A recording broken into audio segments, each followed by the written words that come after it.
అంటే నాకు ఒక డౌట్ అండి. చెప్పండి. అంటే మార్నింగ్ నుంచి మీరు కటిక ఉపవాసం ఉంటారు, అవును. అసలు ఏమీ తినరు. సాయంత్రం అయ్యేసరికి మీరు బలమైన ఫుడ్ తింటున్నారు, హలీం. అంటే ఎందుకు ఇదే ఫుడ్ తినాలని చెప్పేసి, అంటే ఎనర్జీ కోసమా, దేనికోసం అసలు? ఎనర్జీకి ఒకటి, మళ్ళీ ఒక పద్ధతి మాకు ముస్లిమ్స్లో ఇది కంపల్సరీ హలీం కావాలి వచ్చింది. దాని గురించి మేము హలీం అనేది ఒక మంచి ఫుడ్, మంచి అది హెల్త్కి మంచిది.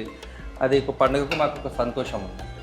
అలా మళ్ళీ నెల ఈ నెల అంతా చేస్తారు, మళ్ళీ తర్వాత కూడా ప్రిపేర్ చేస్తూ ఉంటారా, లేకపోతే ఈ రంజాన్కి? అంటే ఎవరన్నా మళ్ళీ చెప్తే చేస్తాం, కానీ ఈ టేస్ట్ రాదు. ఎందుకు? అదే నాకు అది డౌట్. ఎప్పుడైనా మనం హలీం తినాలంటే ఈ రంజాన్ మాసంలోనే తినాలి.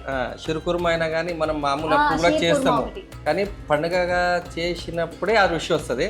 మళ్ళీ తర్వాత మనం ఎంతసారి చేసినా రాదు. అవును, అసలు ఎందుకు అసలు ఆ మహత్యం అర్థం కాదు అసలు. నిజంగా అండి, ఎప్పుడైనా హలీం మనం తినాలన్నా షీర్ కుర్మా కూడా చేస్తారు ఈ రంజాన్ మాసంలో. రంజాన్ పండుగకి ఆ రోజే రుచి 3 రోజులు తర్వాత మళ్ళీ మీరు తర్వాత ఎప్పుడైనా చేయండి, పండుగకు వచ్చిన రుచి తెల్లారి రాదు. అరే లేదు, ఆ టేస్ట్ లేదు అసలు, ఆ టేస్ట్ లేదా అని చెప్పేసి అనుకుంటా ఉన్నాం కంపల్సరీగా. మరి ఏదో మహత్యం ఉన్నట్టుంది ఈ రంజాన్ మాసం అంతా, ఈ ప్రిపరేషన్ కి దీనికి దానికి ఏదో సంబంధం ఉంది.